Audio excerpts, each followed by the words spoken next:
Când a voit Domnul să ridice pe Ilie la cer, într-un vârtej de vânt, Ilie a plecat la Gilgal cu Elisei. Deci rămânem aici în versetul 1. Pentru ce trebuia să meargă el acolo?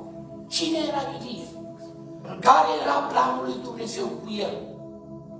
Dumnezeu are un plan cu fiecare dintre voi, nu numai cu el. Numai vezi că omul ăsta parcă era mai special în mâna lui Dumnezeu. Și fiecare putem fi special în mâna lui Dumnezeu atâta vreme cât rămânem la dispoziția lui Dumnezeu. Și una dintre ele, Ilie, a fost un om, primul, a focului. Când Ilie a chemat foc din cer, a venit foc. Înseamnă că era ascultat de Dumnezeu. În primul pas era omul focului. În al doilea pas era omul rugăciunii. Pentru că el își cunoștea bine proprietarul. Și atunci el ce cerea de la Dumnezeu? Aia îi dădea Dumnezeu. Era om a focului, om a rugăciunii. Pentru că separarea asta este o separare condiționată. Dumnezeu pune condiție. Când a voit Dumnezeu să-l ducă după lumea asta pe altă lume. Și părerea mea este că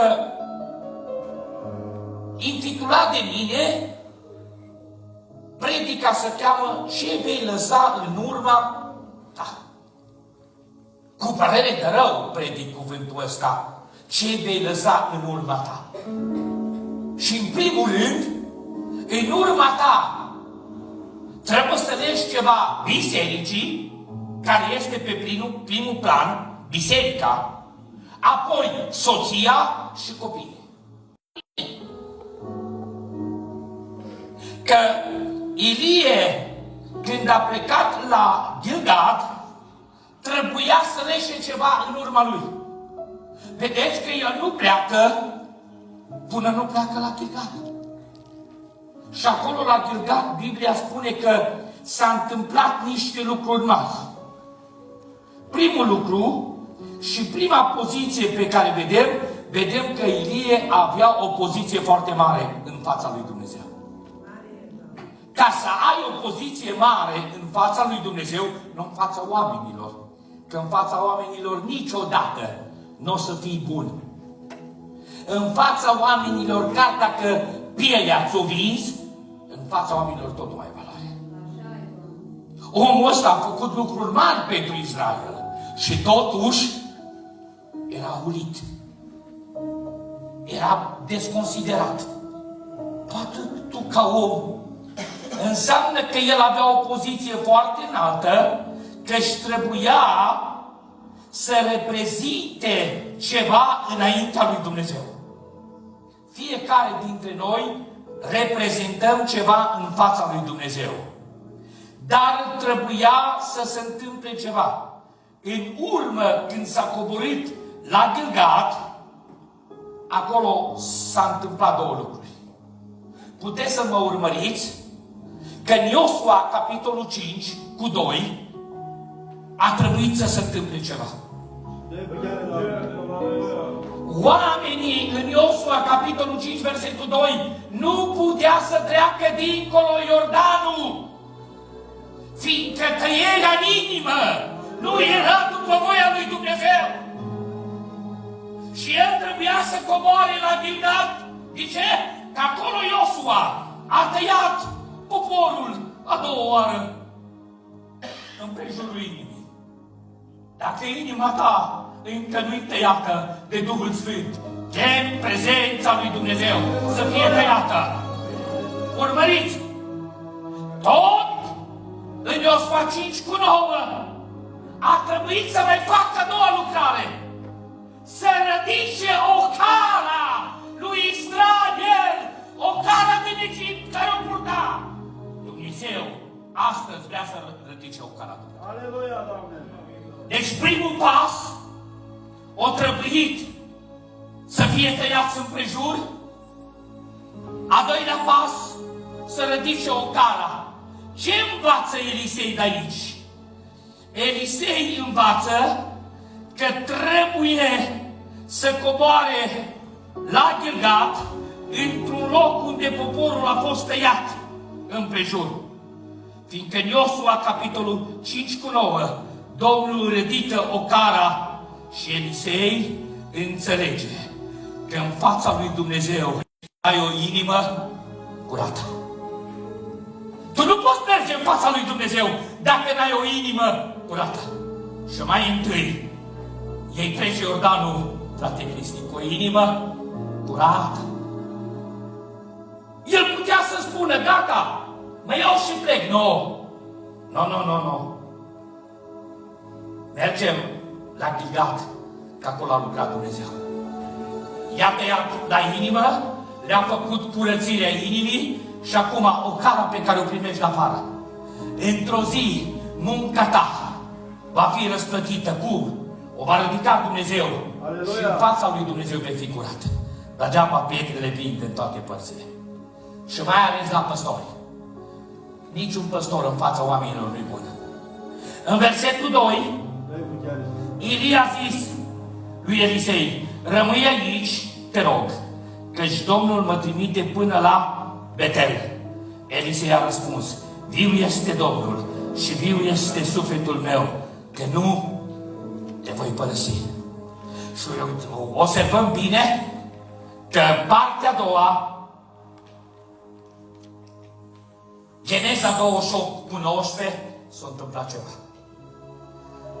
Acolo coboară omul lui Dumnezeu, Iacob, și acolo găsește o scară.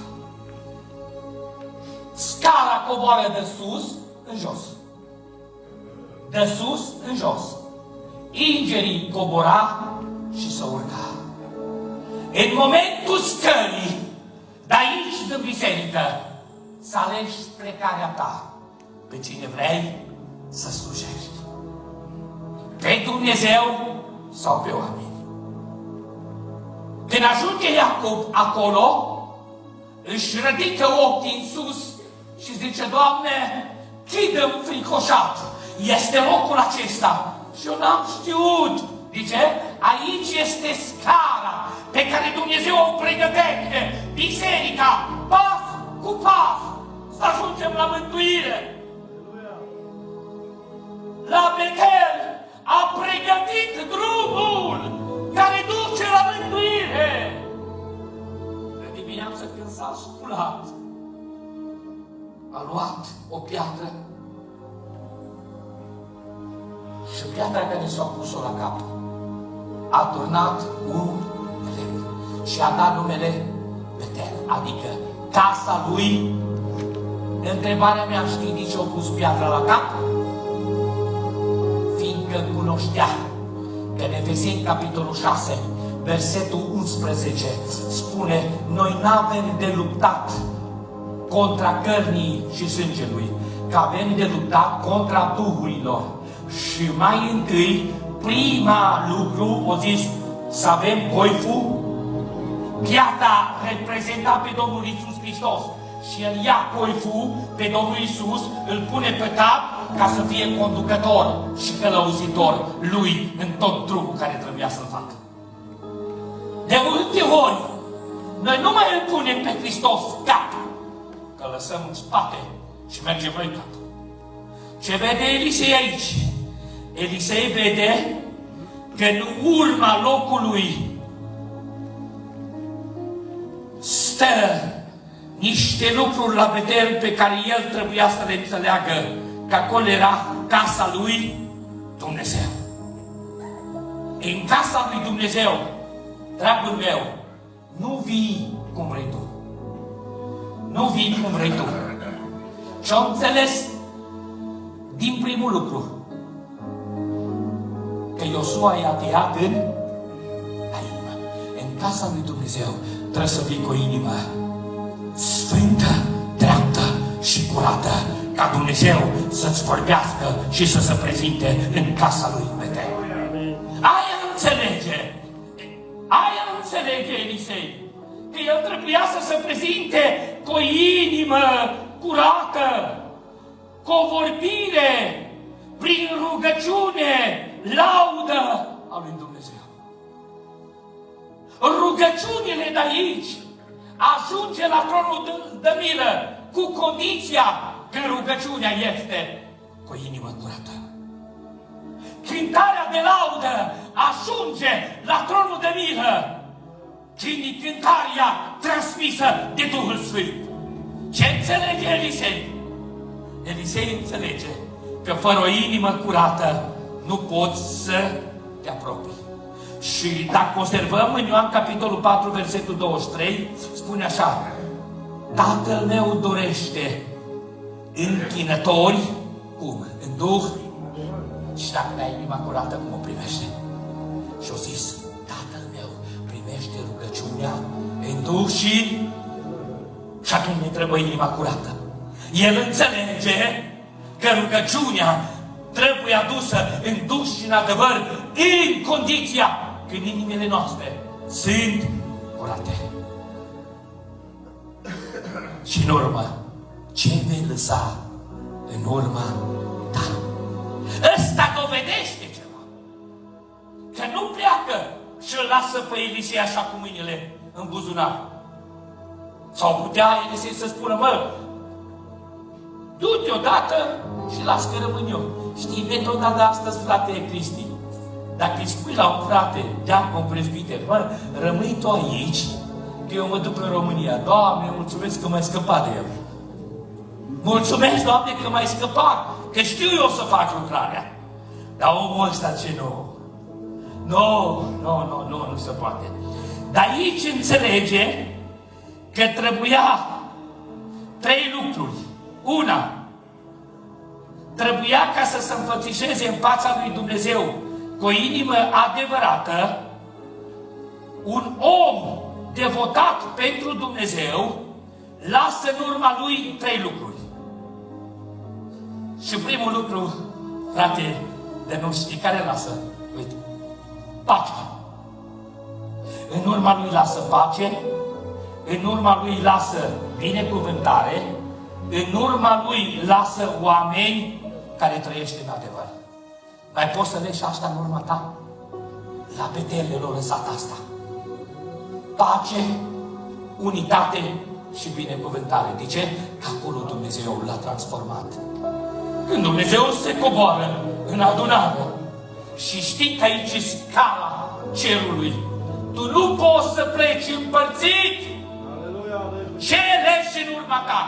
Despinare, ură, probleme, sau legi binecuvântare, pace și unitate prin Duhul Sfânt. Fiindcă în casa lui Dumnezeu nu este alte lucruri, doar bucurie, pace și unitate. Asta face Duhul Sfânt. Și atunci el era devotat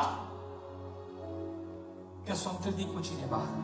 Și un singur lucru îi spune lui Dumnezeu: Doamne, dacă în călătoria mea îmi voi da haine să mă îmbrac, îmi porți de grijă în toate zilele mele cât am să călătoresc, am să-ți dau a 10-a parte din venitul meu.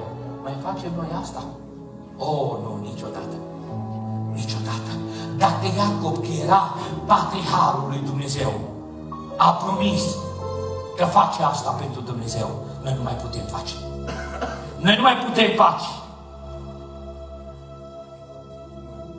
Cu siguranță că Duhul Sfânt l-a călăuzit la Elion. Parcă 3-a spune așa: rămâi aici, că mă voi coborî la Erihon. Ce s-a întâmplat la Erihon? S-a întâmplat acolo un lucru mare. Cetatea era atât de puternică, care nimeni nu putea să se atingă de ea.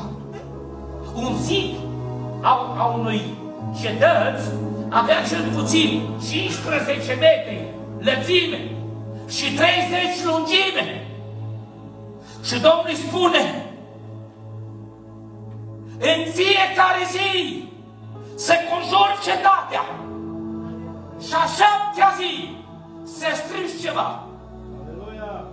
Și Biblia nu spune ce a strigat, dar ne dă de gândit. Știi ce a strigat? Dumnezeul lui Iosua este mare. No, acum nu puterea lui Iosua a schimbat, căci credința lui. Dacă în fața ta există un zid care îți oprește credința, dragul meu, credința din Dumnezeu rupe zidurile demonice. Isaia 59, care spune, nu urechea Domnului este prea tare să nu te asculte, nu ochiul Domnului, nu mâna Domnului, căci păcatul tău pune un zid de despărțire. Zidul era prea mare, dar credința lui l-a doborât. Ai credință că tu ești binecuvântat? Aleluia! Și un lucru vreau să spun. Fiul risipitor a plecat din casa tatălui și tatăl în fiecare zi ieșea afară, dar nu putea să-l vadă. Și întrebarea este, știi de ce nu a putut să vadă? Până nu s-a recunoscut el, zidul nu s-a ridicat și a zis, am să mă scol și am să mărturisesc. Am păcătuit împotriva cerului și împotriva ta. Atunci zidul s-a ridicat și tatăl l-a văzut. Încearcă astăzi să spui, Doamne, sunt păcătos. Aleluia. Și zidul care te oprește să nu îl vezi pe Dumnezeu se va ridica și lumina va intra din nou în casa ta, în familia ta și să vezi binecuvântările care vor veni. Să vezi binecuvântările care vor veni. Și au făcut la Ierihon. Și Biblia spune că la Ierihon au fost așa ziduri de mari în Iosua, capitolul 6, versetul 20, că niciodată, niciun om, după fața pământului, nu putea să dărâme. Dar zidurile au căzut la Ierihon pentru că locul biruinței pe care le-a dat Dumnezeu prin credință, observați ce spune Ioan, 1 Ioan, capitolul 5, versetul 4, spune că biruința și credința a biruit moartea. 1 Ioan, capitolul 5, versetul 4, biruința lui Hristos a îmbuldat zidurile și a trecut peste moarte. Cerești în urma ta. Ce poți să leși în urma ta? Dar după plecarea lui Ilie, Elisei ce-a făcut? A vindecat apele. Mai poți lăsa în urma ta vindecare? Mai poți lăsa în urma ta pace? Mai poți lăsa în urma ta unitate? Și întrebarea mea este, ce vei lăsa pentru biserică, pentru familie, pentru societate? E bun dacă lăsăm numele nostru, dar pe lângă nume trebuie să avem fapte. Fapte. Zice că credința fără fapte este moartă. Poți să ai bani, poți să ai aur, poți să ai căști. Numele tău, un nume bun, chiar după moartea ta, va rămâne o imagine pentru familie. Un nume bun va rămâne o imagine pentru familie. Rămâi aici, căci Domnul mă trimite la Iordan. În același timp, El a zis, viu este Domnul, că nu te voi lăsa. Și acum, 1, cele și în urma ta fire, 2, răutate, neascultare sau binecuvântare. ascultare și bucurie în Duhul Sfânt. Merge la Iordan și lovește Iordanul. În timpul cât lovește Iordanul, vedem acolo că se întâmplă două lucruri. Două lucruri mari. Din doi, când vede Ilie că acest om nu se desparte de el, îi pune condiția. Acum, cere ce vrei. Acum, cere ce vrei. Dragul meu, ce vei lăsa în urma ta? Acum cere ce vrei. Și spune să vină o îndoită putere. Știți de ce a cerut îndoita putere? Fiindcă Elisei ținea cont că este copilul lui Ilie născut prin credință. Și în Israel, fiul cel mare, chiar dacă era făcut cu altă femeie, el avea dreptul la dublă porție. Și el îți recunoaște dubla porție. Ilie a făcut 8, ăsta face 16. Ce-a primit acum? Bine cu... Dar vine acum să schimbă. Despărțirea e mare. Dacă mă vei vedea că plec, să fie așa ce cere. Și vedem că îi aruncă mantaua și de multe l-am întrebat ce înseamnă mantaua asta. Observăm un lucru. Cu mantaua lovește Ilie, se deschide apa. Se întoarce înapoi Elisei, se deschide apa. Dar pe vremea lui Iosua, cine a deschis apa? Că acolo zice, nu poți să treci apa până nu va fi tăiat împrejur. Și a zis Iosua, iată, preoții va lua chivotul pe spate și în momentul când preotul va pune talpa piciorului în apă, apele se va... Nu, acum ce înseamnă mantaua? Mantaua înseamnă lucrarea preoțească pe care o dă Domnul la chemarea lui Dumnezeu și nu la chemarea omului. La chemarea lui Dumnezeu. Nu, acum se schimbă. Se schimbă. Pleacă Ilie și rămâne Elisei. Și acum și Elisei are un rob. Pe Gehazi. Gehazi tot timpul lângă el. De acolo era un lepros, Naaman, pe care aude de acest om de Elisei, că e omul lui Dumnezeu. Apare în Israel, Naaman, sirian, un om cu vază. 7 duhuri înalte avea în el. 7 duhuri. Nu? 7 avea în el. Că Domnul zis, te scalzi de 7 ori, la fiecare scăldare a ieșit câte unul. Știi cât a ieșit din el? 6. Unul pleca cu el înapoi în Siria. Cu unul pleca înapoi.